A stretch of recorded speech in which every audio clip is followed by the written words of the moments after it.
haciendo el chiste fácil, pues es el tercer mejor jugador del mundo en este momento. Es que viene justo el día en que ha salido, pero bueno, más allá de eso, él es investigador de la Universidad Pontificia de Lima, católica, perdón.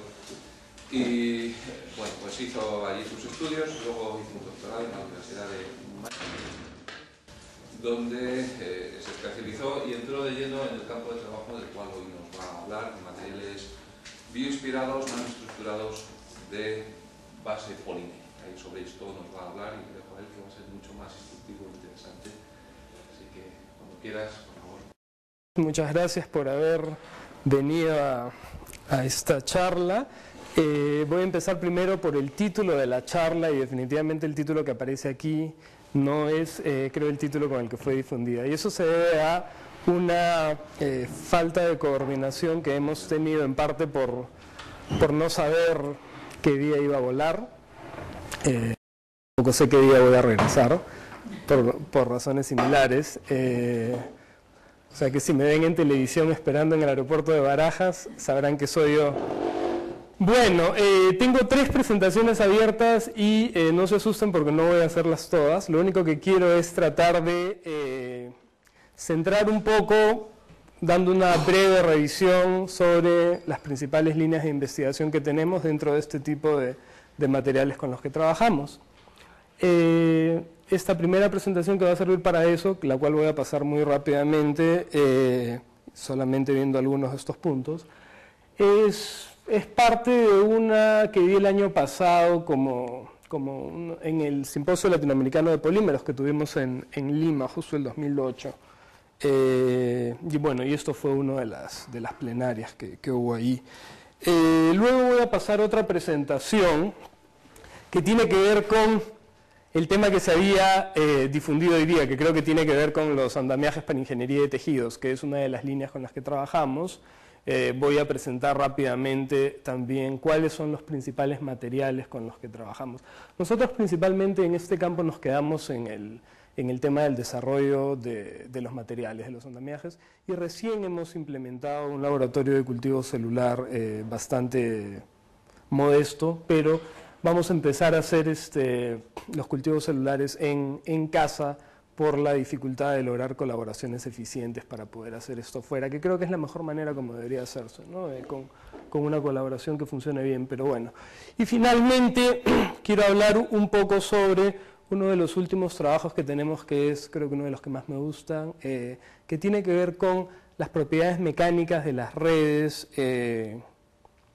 poliméricas, de biopolímeros que ocurren en sistemas biológicos, principalmente en los estados de geles. Y estos materiales también los utilizamos como andamiajes para ingeniería de tejidos. Sin embargo, hemos descubierto un interés un poco mayor en estudiar las propiedades intrínsecas de los materiales en sí más que las aplicaciones. Entonces, para ir avanzando con esto, voy a empezar a presentar las... Quiero ver si es que voy a poder avanzar aquí. Sí. Sí. Bueno, más o menos el principal grupo de interés que tenemos nosotros en nuestro departamento o en el equipo que yo lidero es el estudiar estructuras en dimensiones nanométricas o nanoestructuras que ocurren en sistemas biológicos. Las principales áreas en las que estamos son un biopolímero que es celulosa pura, sintetizado por bacterias, que se llama celulosa bacteriana. También estudiamos la estructura ocurrente en las escamas de peces. Esto es un tema que recién acabamos de retomar el año pasado, lo empezamos hace un par de años, lo dejamos y lo hemos vuelto a hacer. Hemos producido whiskers de quitina a partir de ciertas estructuras biológicas. Hemos trabajado también con el viso de los moluscos y desarrollamos una colaboración con este departamento en seda de araña.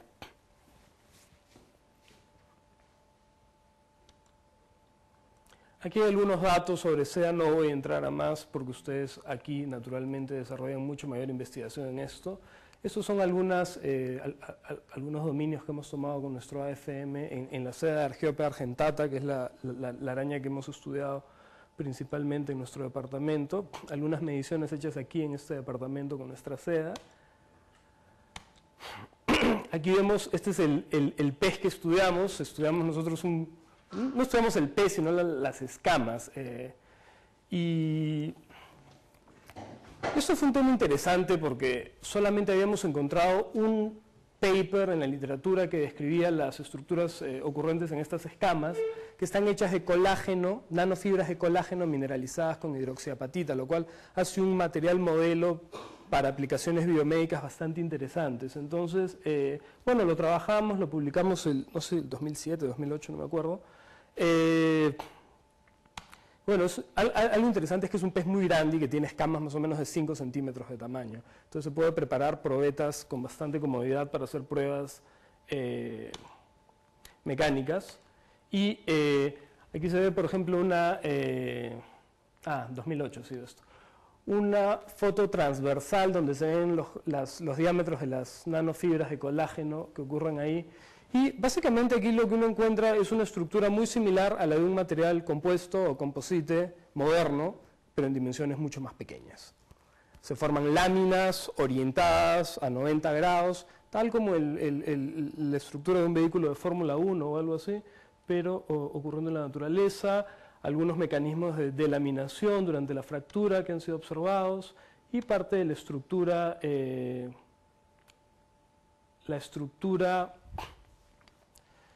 mediante difracción de rayos X y FTIR, espectroscopía.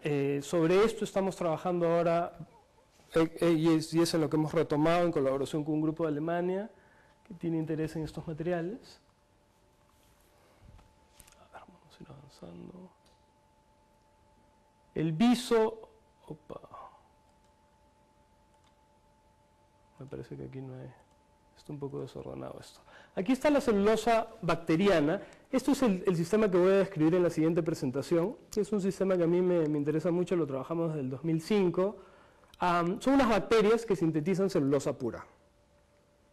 Es algo bastante simple, consumen azúcares y sintetizan celulosa pura. Ahora, esto tenía como principal interés el producir papeles de alta resistencia, porque luego cuando uno en cultivo estático se forma una capa que tiene un gel que está formado por fibras de celulosa pura, nanofibras. Si uno seca ese gel o lo prensa, uno obtiene un film de módulo elástico muy alto, porque la celulosa tiene un módulo elástico bastante alto. Lo interesante de esto era principalmente utilizar esto o como biomateriales o como papeles de alta resistencia o cosas por el estilo. Aquí hay algo de las aplicaciones, ingeniería de tejidos para cartílago, films o diafragmas para equipos acústicos, vasos capilares artificiales, dispositivos ópticos. Esto es cómo se cultiva.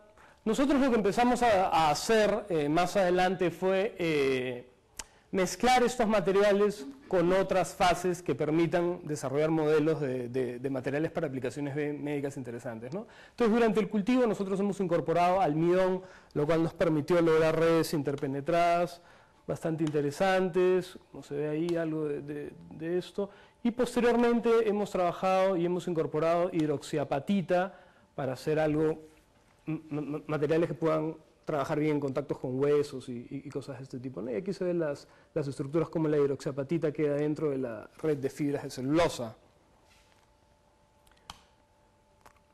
Pero finalmente aquí están los trabajos de células que hemos utilizado, células HDK, en fin, para ver la viabilidad de crecimiento celular sobre estos materiales.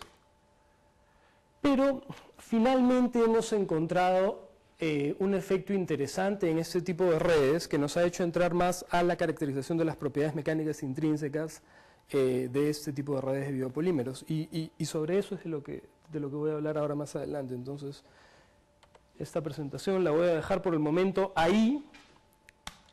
Voy a hacer un pequeño paréntesis para tratar lo que supuestamente íbamos a contar ahora. Ya hemos estado aquí hace unos meses, el año pasado, creo que cerca de 6, 7 meses, cuando vinimos y hablamos también un poco sobre sobre esto y los principales materiales que nosotros utilizamos para desarrollar scaffolds de ingeniería de tejidos.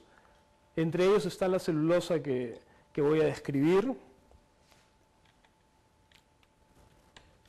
Y nosotros en lo que siempre nos habíamos enfocado era en el procesamiento y en el desarrollo de las estructuras en sí. Y nuestro interés en el tiempo ha cambiado. ¿Qué es ingeniería de tejidos? Es un campo que utiliza diferentes disciplinas para desarrollar órganos, tejidos, que puedan ser utilizados como sustitutos o partes que restauren o mejoren las funciones de algún órgano o tejido dañado.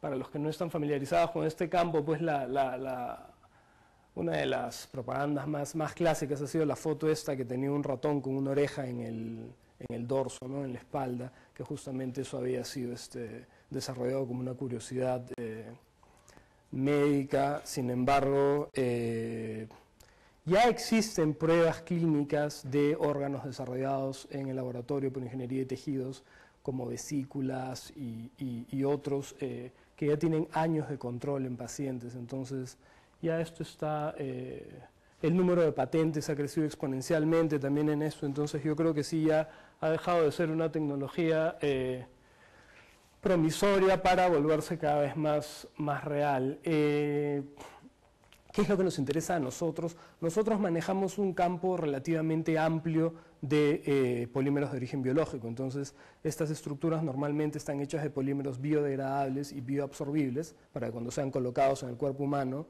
puedan desaparecer conforme las células van creciendo y colonizándose. Bien, ¿qué más? Cuando se necesita hacer un material para ingeniería de tejidos, un scaffold que tenga que soportar ciertas características estructurales que un polímero solo no va a poder soportar, es necesario reforzarlas, modificarlas, y ahí vienen pues el uso de compuestos, nanocompuestos, etcétera, recordando que siempre debe ser bioabsorbible. Bueno, se usa diferentes disciplinas, etcétera, no voy a entrar más en detalles sobre la teoría de esto. ¿Qué cosa hemos hecho nosotros? Hemos trabajado con almidón.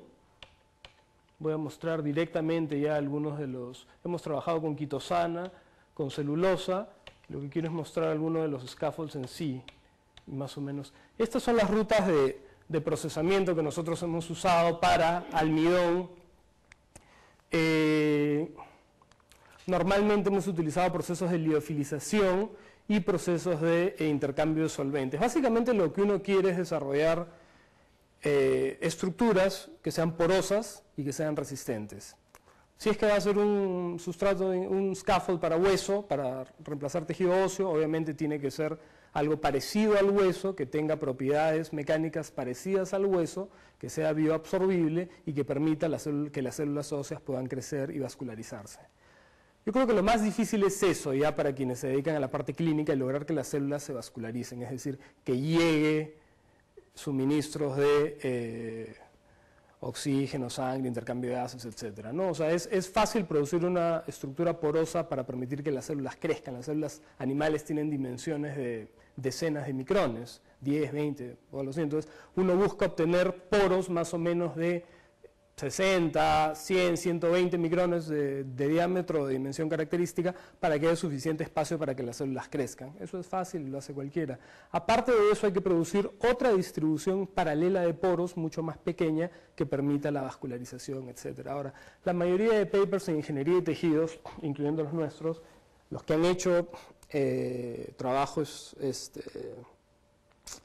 de cultivo de células, hacen el cultivo de células en superficies planas, es decir, en films y no en materiales tridimensionales, porque para hacer crecer células en 3 dimensiones es necesario pues, usar un bioreactor y un sistema más complejo que permita la renovación de los nutrientes, intercambio de gases, etcétera, etcétera. Hay gente que lo hace y es más complejo, pero se encuentra muchísimo trabajo que solamente se hace con superficies planas, con films. Es decir, uno coge un film, lo pone en un pozo de estos de petrio, de estos pozos especiales para células, hace crecer las células crecen y ya, ¿no? Se mira, se verifica, se mide la viabilidad celular, eso es relativamente sencillo. Lo difícil es realmente tratar de hacer pues, crecer esto en estructuras tridimensionales. Bien, esto es otro método para procesar estos scaffolds en Kitosan, etcétera, curvas de congelamiento. Desarrollamos también un método de microondas. La verdad que no producía muy buenos scaffolds.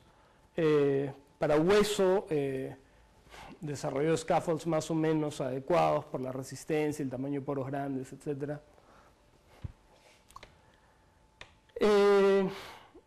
Y bueno, algo con films de celulosa bacteriana, también utilizados para scaffolds.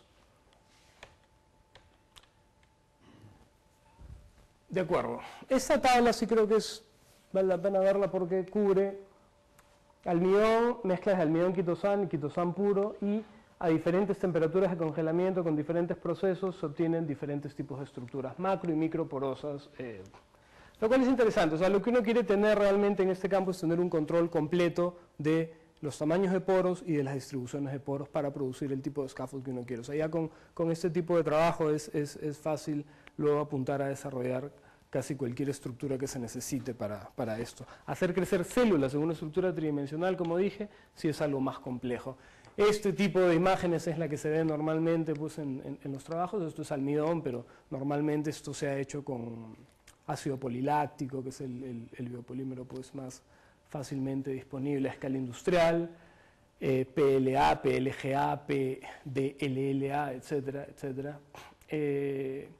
Y bueno, aquí se ven pues, poros mucho más pequeños dispuestos en ciertas zonas. O sea, nosotros realmente lo que hicimos fue desarrollar un material que tenía poros muy grandes, así como se ve, y en ciertas zonas de las paredes encontrar estructuras mucho más pequeñas que permitan intercambio de gases y otras cosas. Bueno, estos son otro tipo de estructuras. Pues aquí se ve estructuras con paredes mucho más gruesas, lo cual no es tan deseable. Una doble distribución de poros. Y finalmente, pues mediciones de densidad, porosidad. Normalmente estas estructuras tienen que tener por lo menos 90% de porosidad, 90-95%, que es lo que se busca. Nosotros normalmente para scaffolds desarrollados para aplicaciones duras medíamos la presión de indentación utilizando un tratamiento de Gibson y Ashby para materiales foams, espumas, para espumas, haciendo una similitud entre la presión de indentación y la resistencia compresiva, que es el dato más disponible en la literatura para hueso y ese tipo de tejidos. Y hay dependencias obviamente entre presión de indentación y tamaño de poros. Y otro ensayo que se usa normalmente, sobre todo cuando se quiere hacer un ensayo preliminar para este tipo de materiales, es el de SBF, o Simulated Body Fluid, desarrollado por Kokubo en Japón.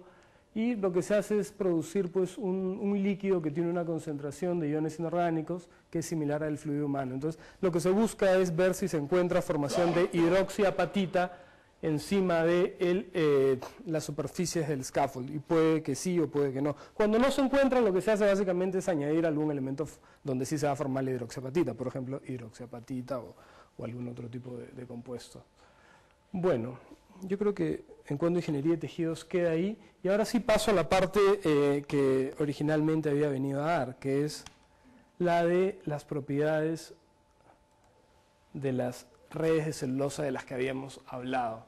Yo lamento haber incluido tanta información quizás mezclada y de manera poco sistemática. Originalmente esta es la presentación que tenía en mente. Y es un tema que me interesa bastante, a pesar de que no hemos tenido la suerte de publicarlo donde queríamos, pero seguimos trabajando para completar las cosas que nos faltan en este campo y tratar de publicarlos en una revista de alto impacto. ¿Cuál es el interés en estudiar redes hechas de biopolímeros? El interés principal es que estas estructuras están en diferentes sistemas biológicos y lo que hacen es proporcionar cierta integridad estructural a este tipo de sistemas. Lo que se ha descrito hasta ahora es principalmente propiedades, son descripciones fenomenológicas, es decir, se ha simulado el sistema que ocurre en una célula o lo que fuera. En el laboratorio se han hecho pruebas macroscópicas en muchos casos, microscópicas en otros casos, utilizando técnicas de microrreología,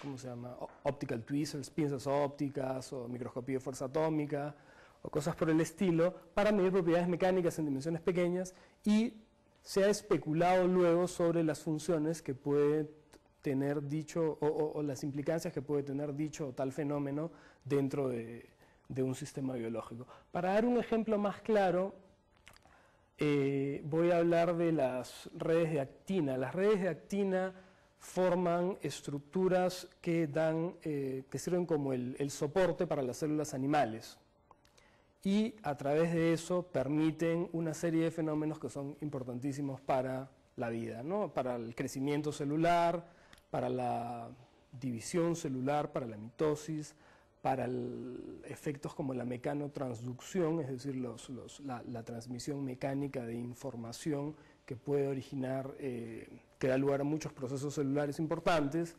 Y por eso es que este tipo de trabajos ha tenido bastante aceptación, y aquí se está hablando de una manera muy mercantilista, si se quiere, desde el punto académico, en revistas de muy alto impacto. Entonces, ha habido una historia importante en los últimos años de publicar trabajos sobre propiedades mecánicas de geles en Nature, en Science, y en fin, y eso se viene repitiendo en los últimos años. Principalmente, y el tema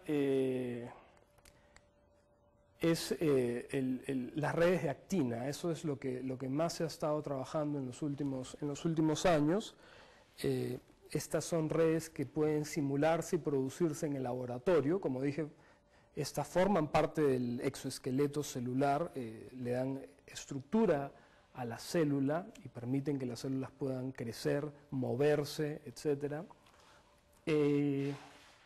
Se pueden producir en el laboratorio, entrecruzando los filamentos que forma la actina, y se han hecho pues, muchos trabajos principalmente de reología y microreología con ellos. Esto lo ha hecho, la mayoría de estos trabajos, o los más significativos, viene del grupo de Harvard, del profesor Waits, y del profesor McIntosh en Holanda, que han publicado juntos muchas veces. Por ejemplo, este trabajo es de ellos. Y también hay otros trabajos sobre los efectos ya propiamente mecánicos, como la elasticidad no lineal en geles biológicos. Este trabajo ha comparado diferentes tipos de geles. Aquí, por ejemplo, hay redes de neurofilamentos, fibrina, actina, y aquí tenemos otra red parecida, que es la que nosotros hemos estudiado, que son las redes de celulosa bacteriana.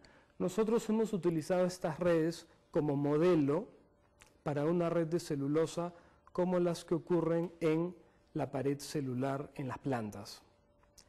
Esto no es un modelo idéntico al de la pared celular, sin embargo nosotros creemos que es un modelo bastante importante y potente, porque puede predecir fenómenos que, en nuestra opinión, van a hacer cambiar la manera como entendemos el crecimiento de las células vegetales. Esto es otra vez lo que acabo de mencionar. ¿Por qué es que se estudia pues, estas redes de biopolímeros, actina, fibrina, colágeno y mentina? En general, todas estas son o bien proteínas o polisacáridos que forman fibras. Y al formar fibras, o microtúbulos en algunos casos, forman estructuras luego tridimensionales, que tienen dimensiones nanométricas, pero son estructuras tridimensionales que tienen propiedades específicas. Es decir, lo que se ha encontrado es que las propiedades mecánicas macroscópicas en estos geles o redes dependen más bien de la forma como están organizadas estas nanofibras y no tanto del polímero en sí, del cual están hechas. ¿Y cuáles son las funciones que otorgan a los componentes que forman estas redes?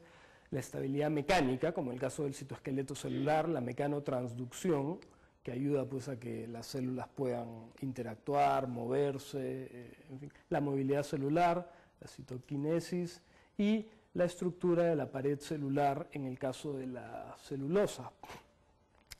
Aquí se han medido pues propiedades no elásticas, no lineales con pruebas rheológicas, ¿no? Aquí se tiene el módulo de almacenamiento en función de la velocidad de corte para diferentes tipos de fibras o de sistemas de estos biopolímeros. Para entrar ahora al tema del estudio de las propiedades y las relaciones estructura-propiedad en estos materiales, ¿qué cosa es lo que nos encontramos? Primero, tenemos que entender esas estructuras. Ahora, ¿por qué es que ahora se ha podido hacer todo esto y tal? Es principalmente porque ahora casi todo el mundo puede mirar este tipo de estructuras con cierta comodidad, porque tenemos, claro, a disposición microscopios de fuerza atómica que pueden trabajar en sistemas húmedos. O sea, en el caso de la ciencia de materiales, de materiales biológicos, durante muchísimos años se ha estado a ciegas, porque no existía nada con lo que uno pueda mirar dimensiones pequeñas con el material húmedo. Y en sistemas biológicos trabajamos con materiales húmedos normalmente, o sea, un microscopio de barrido electrónico naturalmente seca las probetas por el alto vacío que trabaja, y si se tratara de un microscopio ambiental, no sé realmente cómo vendrán los últimos modelos, pero yo conozco a la profesora Finn Donald del laboratorio Cavendish en Cambridge, que es una de las personas que ha desarrollado el microscopio electrónico ambiental, y hasta hace pues unos 4 o 5 años estos equipos no permitían ver cosas realmente húmedas. O sea, había que quitarles, o sea, lo que hacen esos microscopios ambientales es, pueden permitir un nivel de vacío más bajo naturalmente, pero se pierde bastante humedad, lo cual no permite que este tipo de redes y de estructuras esté todavía en húmedo. Ahora, cualquier AFM, o microscopio de fuerza atómica, tampoco puede mirar todas estas redes. Tiene que ser un AFM que esté bien, que esté diseñado especialmente para sistemas líquidos.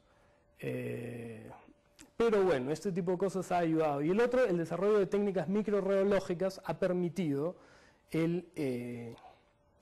hacer mediciones puntuales y medir propiedades mecánicas en este tipo de sistemas.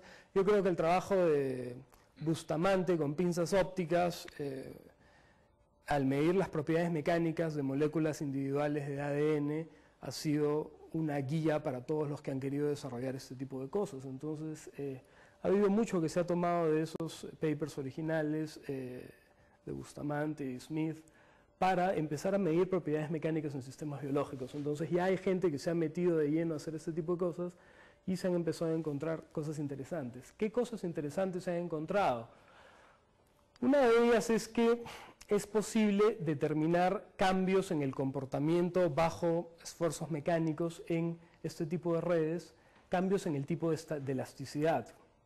Normalmente se consideraba que este tipo de redes estaba dominada por una elasticidad puramente entrópica, como en el caso de la elasticidad del caucho y de los sistemas de redes poliméricos más conocidos, pero se ha encontrado también variaciones dependientes de la temperatura y casos como donde interviene la elasticidad entálpica. Y son estas variaciones que, en mi opinión, y creo que en opinión de cualquiera, son todavía especulativas. Esto es una explicación para la fenomenología que se ha encontrado, pero es todavía especulativa. Sin embargo, así es como ha sido publicado esto. Bueno, son estas explicaciones las que dicen, pues, por qué es que ocurren esos efectos. Estas son las estructuras que pueden ocurrir, pues, en fibras o microtúbulos, filamentos individuales. Algo interesante que se ve en este tipo de fibras es que son algo así como una serpiente. Entonces, la descripción de este tipo de sistemas ha hecho también recordar otra vez el paralelo con la descripción que se hizo para las moléculas de ADN. En polímeros, normalmente, para la mayoría de polímeros, nosotros representamos a las cadenas como elementos gaussianos y trabajamos con modelos FJC, que son estos modelos, no sé si aquí hay algo con que, la cadena libremente unida, donde tenemos sistemas relativamente rígidos, ¿no? Y es así como representamos una molécula de un polímero convencional estadísticamente. Sin embargo, las moléculas de los biopolímeros no pueden ser representadas de esa forma porque, y eso se ha visto físicamente, se ha podido observar, tienen formas más bien curvas, como una serpiente. Yo creo que el mejor ejemplo que he visto es el de una manguera que tiene cierta rigidez, una manguera relativamente rígida, cómo se puede sostener. O el otro ejemplo que me ha gustado es el de sujetar una serpiente de un extremo y dejarla una serpiente viva naturalmente, y dejarla que se mueva. No lo he hecho, pero me ha gustado el ejemplo, no sé si alguien lo ha hecho. Cómo puede tener una estabilidad en el espacio. Esa estabilidad, antes de que cambie de ángulo nuevamente, es lo que se conoce como la longitud de persistencia, que es el parámetro que se utiliza para caracterizar este tipo de moléculas que le llaman cadenas tipo gusano o worm chains, que es con lo que se representa estadísticamente moléculas de biopolímeros, por ejemplo el ADN, entre otras. Entonces, esto también se ha tomado para la representación de estas fibras individuales. Se habla de longitudes de persistencia, para la actina incluso se han hecho modelizaciones atómicas y moleculares. ¿Y qué cosa es lo que se ha hecho para este tipo de fibras de celulosa? Bueno, la celulosa tiene características puntuales. Una de ellas es que tiene un módulo elástico relativamente alto. La celulosa con la que nosotros hemos trabajado, la que es sintetizada por estas bacterias, es celulosa tipo 1 principalmente, es celulosa pura, y lo que uno obtiene del cultivo, como dijimos, son fibras nanométricas muy pequeñas. Esto es supuestamente la bacteria. Tienen unos poros por donde se extruyen filamentos que luego van a formar una fibrilla.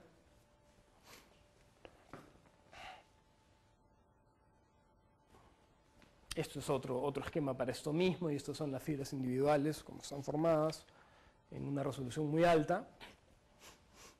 Y lo que hemos encontrado es que esas fibras, esa estructura que ocurre en este polímero sintetizado por bacterias, tiene cierto paralelismo con la pared celular en las plantas. ¿Cuál es la diferencia principal? En la pared celular no solamente hay celulosa, también hay hemicelulosa, y también hay otros polisacáridos que cumplen otras funciones. Hay pectina, siloglucán, etc. ¿Qué cosa es básicamente el punto aquí, el que nosotros buscamos?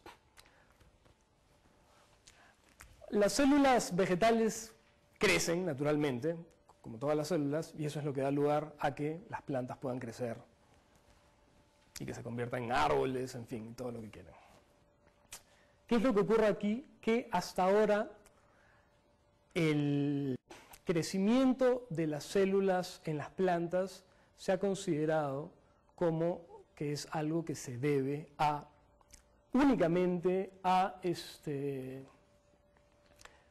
los componentes adicionales a la red de celulosa, principalmente enzimas o proteínas globulares que existen por ahí que hacen que se produzca un fenómeno de fluencia, ¿de acuerdo?, en la pared celular para que luego ésta pueda crecer. Entonces, más o menos el modelo producido y descrito en la literatura desde hace tiempo, y como se entiende hasta ahora el crecimiento en las células vegetales, y yo para nada soy un experto en plantas, ni mucho menos, es más, hasta me ha tomado bastante entender cómo estaba hecha una célula vegetal y qué es lo que pasaba aquí. Básicamente, el modelo mecánico que producen o que se produjo en esa época era que había un componente plástico y un componente elástico representado por resortes. Cuando la presión de Turgor, que es una presión de origen osmótico, debido a las sales que están disueltas en los fluidos que hay en las plantas, es lo suficientemente grande como para que empiece a crecer la célula, esta pared, pues, estos componentes, este componente plástico se explica o se entiende como que es debido a los componentes, a estas enzimas o a esos otros componentes adicionales a la red de celulosa que existen en la célula vegetal o en la pared celular. Estos componentes logran una relajación o una cedencia, una fluencia en todo caso, que permite que se relajen los esfuerzos en la red de celulosa, ¿de acuerdo? Y eso está representado aquí como que la longitud del resorte ha disminuido. Y luego, en función de esta presión, como esto ha disminuido, el resorte puede volver a expandirse sin ninguna restricción y obviamente la longitud total es mayor, dando lugar a que la célula crezca en dimensiones. Entonces, básicamente, se tiene un nivel de esfuerzos a partir del cual pues, esto crece por aquí, hasta aquí la pared celular es estable y a partir de aquí fluye. Y así es como se ha entendido. Y nosotros, estudiando las redes de celulosa, hemos visto que la celulosa por sí sola no tendría ese comportamiento, pero estando en redes, creemos que las redes producen que exista otra cosa.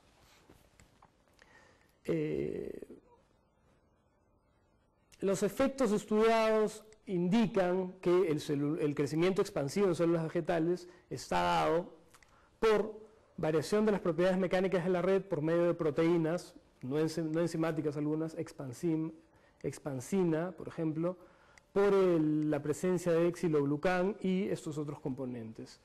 Ahora, nunca nadie se preguntó si es que las redes de celulosa, que son el componente estructural más grande dentro de la pared celular, puedan dar lugar a ese tipo de comportamiento. Nosotros nos decidimos preguntar eso porque habíamos visto que en el caso de las redes de actina se había encontrado cosas similares para la estructura de las células animales. Entonces decidimos estudiar justamente en más detalle este tipo de redes y encontramos algunos fenómenos interesantes. Uno de ellos es que las propiedades de estos geles o de estas redes de celulosa eran completamente reversibles.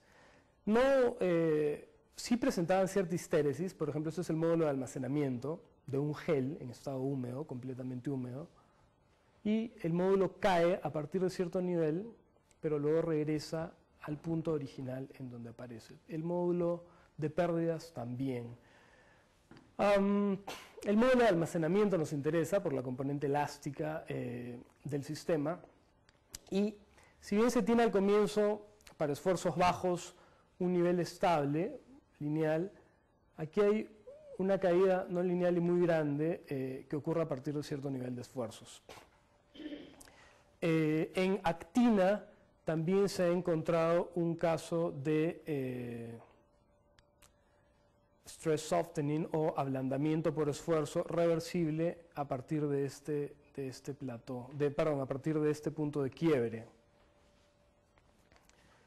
Nosotros creemos que esta caída en el esfuerzo que se obtiene bruscamente a partir de cierto nivel y que es reversible es la que permite definitivamente la relajación de esfuerzos o la fluencia que ocurre en la pared celular y no la presencia de los otros componentes que describimos ahí. Eso nosotros lo hemos verificado al incorporar en las redes de celulosa uno de los otros componentes como el xiloglucán y el efecto que se observa es igual al que se observa en la red de celulosa. Entonces creemos que el comportamiento mecánico de estas redes está perfectamente dominado por la celulosa, lo cual es lógico por las propiedades mecánicas que tiene la celulosa. Son muy grandes comparadas con las otras, como para que esto no sea así. Entonces, primero, este fenómeno definido como reversible stress softening es un comportamiento no usual en geles físicos, y estos geles de celulosa son geles físicos porque no tienen entrecruzamientos químicos entre las fibras. Segundo, en geles físicos normalmente no se encuentra ese comportamiento reversible, eso ocurre en geles químicos. Los geles físicos muestran stress softening, pero esto normalmente está acompañado de la destrucción de la microestructura, por eso no hay reversibilidad. Otros geles biológicos muestran strain hardening, es decir, un endurecimiento con el esfuerzo, y eso se ha visto en actina, por McIntosh, Waits, etc., y eso se ha determinado que es como un mecanismo de seguridad que tienen las células, es decir, a partir de cierto nivel de esfuerzos ya se empieza a producir un endurecimiento que sirve para proteger la integridad estructural justamente de estas células, y eso ocurre a niveles mayores. Entonces nosotros nos quisimos preguntar si eso ocurre también en las plantas. Nosotros en el gráfico anterior no pudimos continuar midiendo a niveles de esfuerzo mayores porque en un gel húmedo ya no era posible lograr con los equipos radiológicos convencionales disponibles mayores mediciones, porque se entra en un nivel de deslizamiento muy grande en el cual ya no se pueden capturar datos confiables. Pero es posible secar los geles y medir las propiedades dinámico-mecánicas, que son un equivalente para la red. La red es la misma, lo único que hemos hecho es quitarle el agua. Y ahí sí, con un analizador dinámico-mecánico, hemos medido las propiedades en seco. Y vemos la misma caída de esfuerzos que vimos en el caso húmedo con radiología de doble placa. Y luego encontramos otro fenómeno distinto que ocurría a partir de niveles de esfuerzos mayores, que era una recuperación del esfuerzo. Es decir, luego de caer el esfuerzo, y estas pruebas eran completamente repetibles, irreversibles, ocurría otra vez este fenómeno en el cual la red se reorganiza de cierta forma, recobra su integridad estructural y ya puede soportar cargas e incluso se endurece un poco. Entonces, a esto le hemos llamado recuperación de esfuerzos o stress recovery, y hemos planteado naturalmente un mecanismo que es igualmente especulativo, porque no hemos visto esto ocurrir, no entendemos que pueda ser de otra forma, y creo que hemos hecho lo mismo que han hecho los anteriores autores para el caso de las redes de actina. Hemos especulado sobre cómo es que esto ocurre, y lo que creemos es que a un nivel de esfuerzos cero existen entrecruzamientos físicos en la red.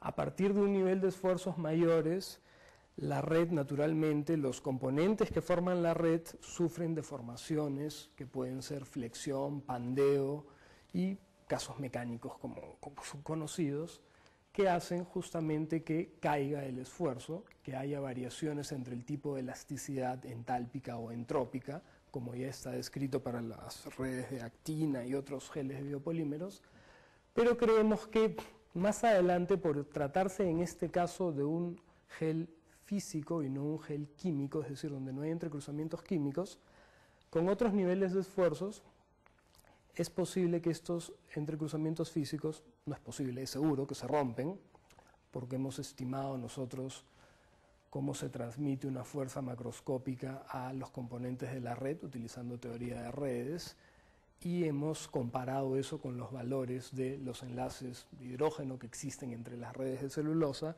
y creemos que esta especulación es razonable. Entonces se rearregla nuevamente la red, eliminando estos pandeos o deflexiones que ocurren ahí, dando lugar a que nuevamente pueda soportar esfuerzos con mayor capacidad, y se produce una recuperación de esfuerzos.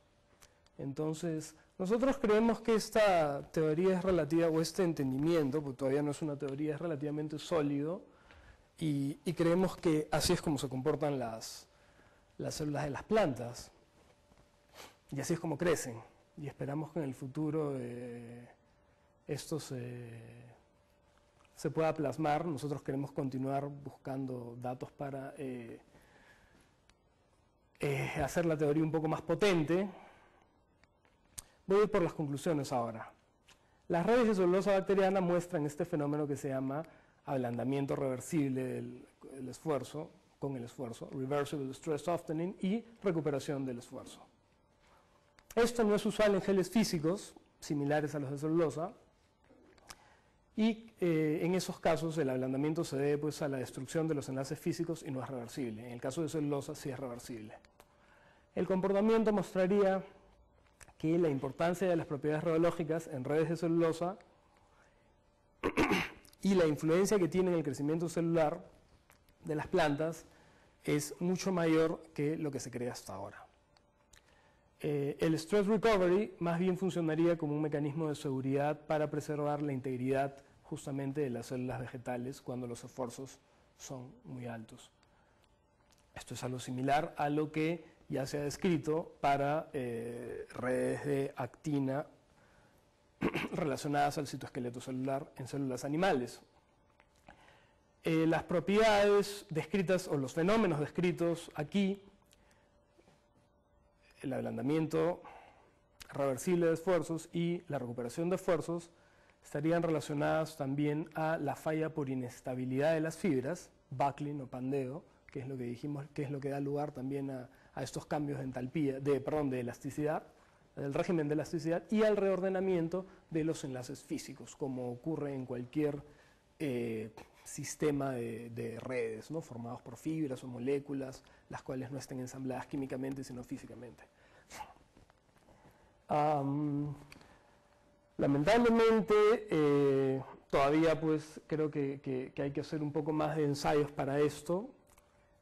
Nosotros hemos querido publicar eso este año pasado en Nature, como continuación de los otros trabajos similares.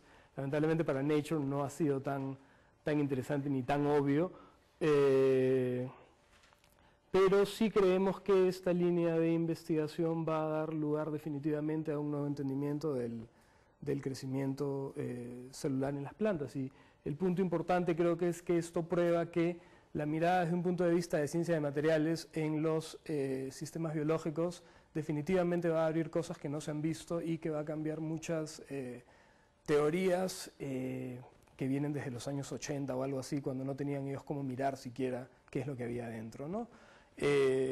Finalmente, como un comentario regular, o más bien un comentario antes de terminar relacionado con esto, hace unos meses empezamos una colaboración con un grupo de Alemania en este mismo tema de estructuras biológicas, y curiosamente lo que me decía esta persona, que no voy a mencionar por el tipo de comentario, era que para lograr publicaciones, el cambio en el panorama académico en general hace que ya hay muchos profesores jóvenes que tienen muchas publicaciones por año porque tienen muchos estudiantes. Entonces, a quien no tiene tantos estudiantes no puede producir tanto. Quienes tienen definitivamente las ventajas son quienes están en los países anglohablantes, porque todos los estudiantes pueden escribir los artículos directamente en inglés y es menos el trabajo que tiene el supervisor para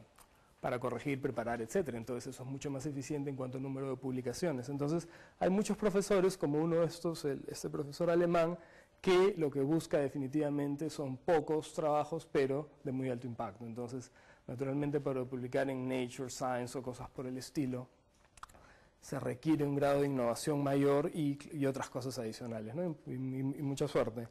Sin embargo, lo que quería ir este profesor es el descubrir sistemas no descritos antes. O sea, parece que en este tema de la descripción de materiales biológicos, el kit para las publicaciones de alto impacto es el descubrir una aplicación por primera vez.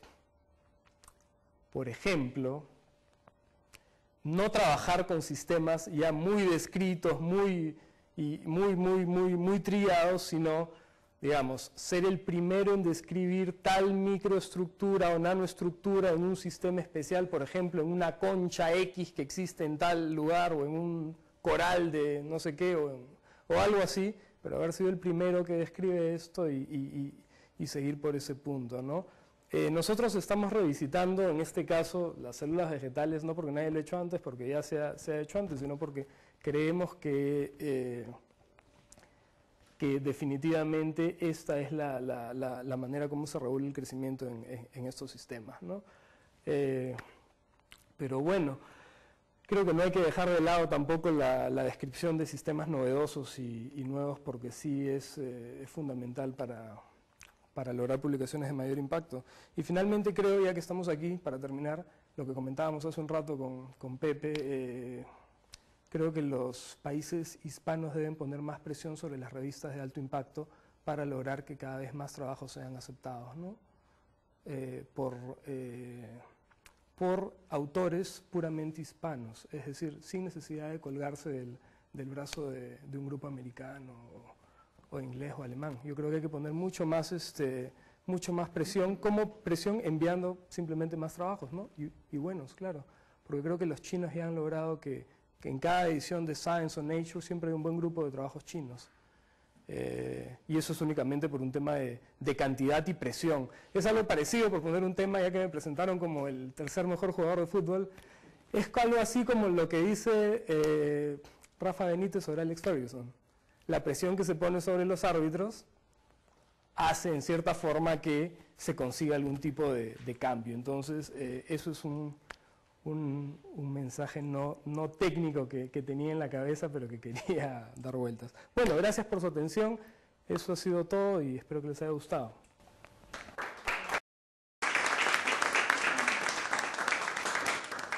Muchísimas gracias, Fernando, por la integridad y la extensión. Y al final la oportunidad que nos ha dado. Queda tiempo para unas preguntas.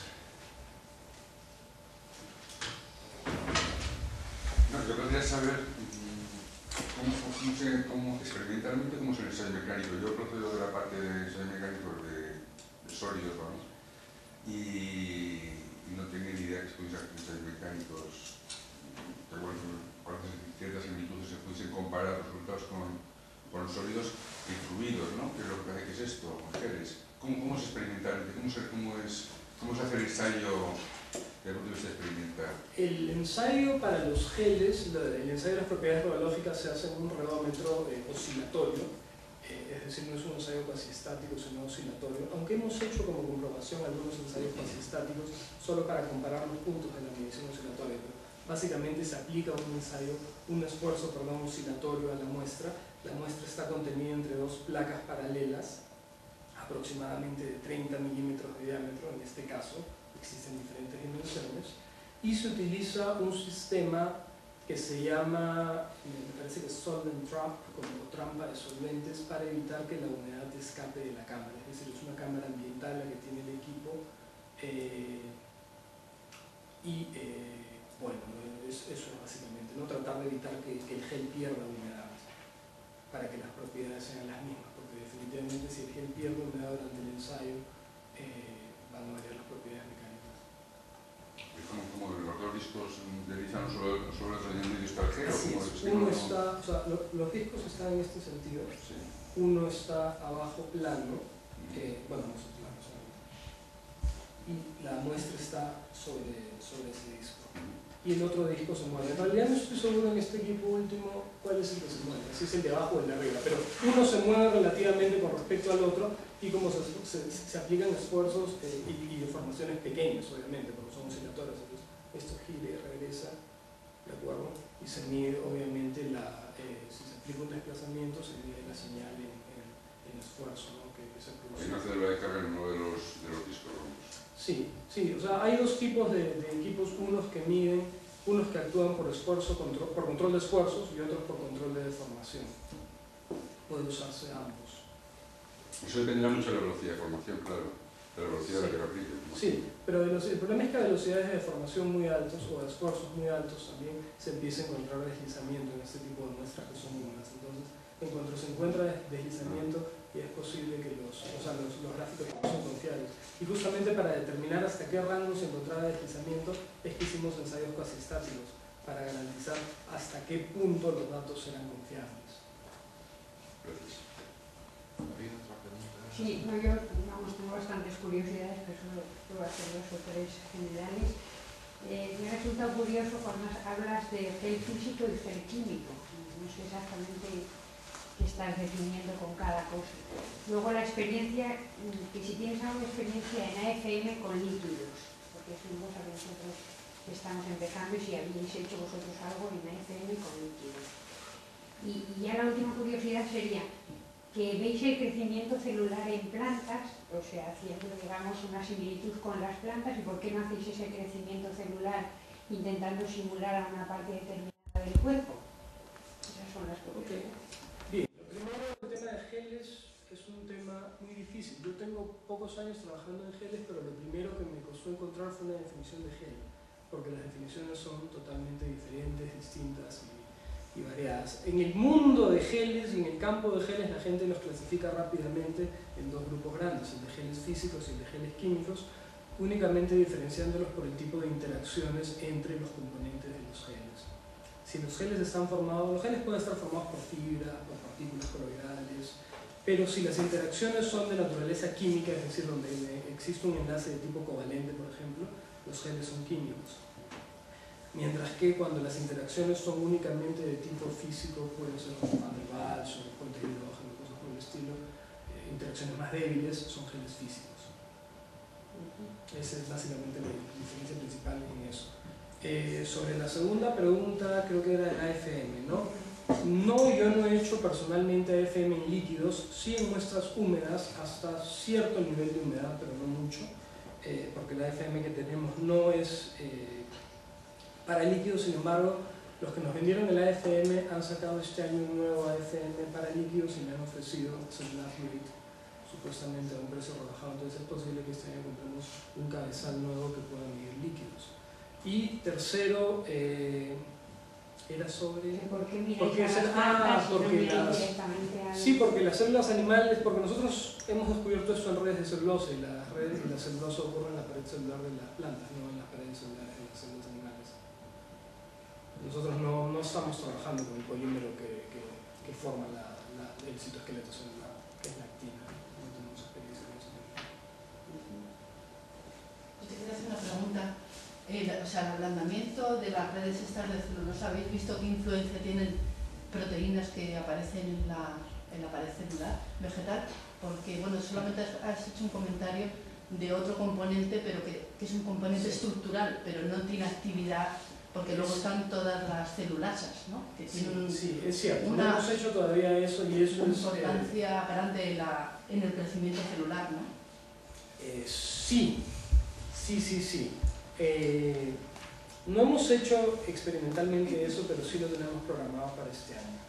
Es parte de lo que pensamos completar efectivamente, el incluir los diferentes componentes que han sido responsables, según las teorías anteriores, para ese crecimiento. Hemos hecho, sin embargo, estimaciones de los niveles globales de esfuerzos mecánicos y caídas que observamos aquí y creemos que son tan grandes que no creemos que vamos a encontrar una diferencia con respecto a eso. Lo que pasa es que a veces el contexto biológico luego tiene unas implicaciones muy importantes para los procesos, ¿no?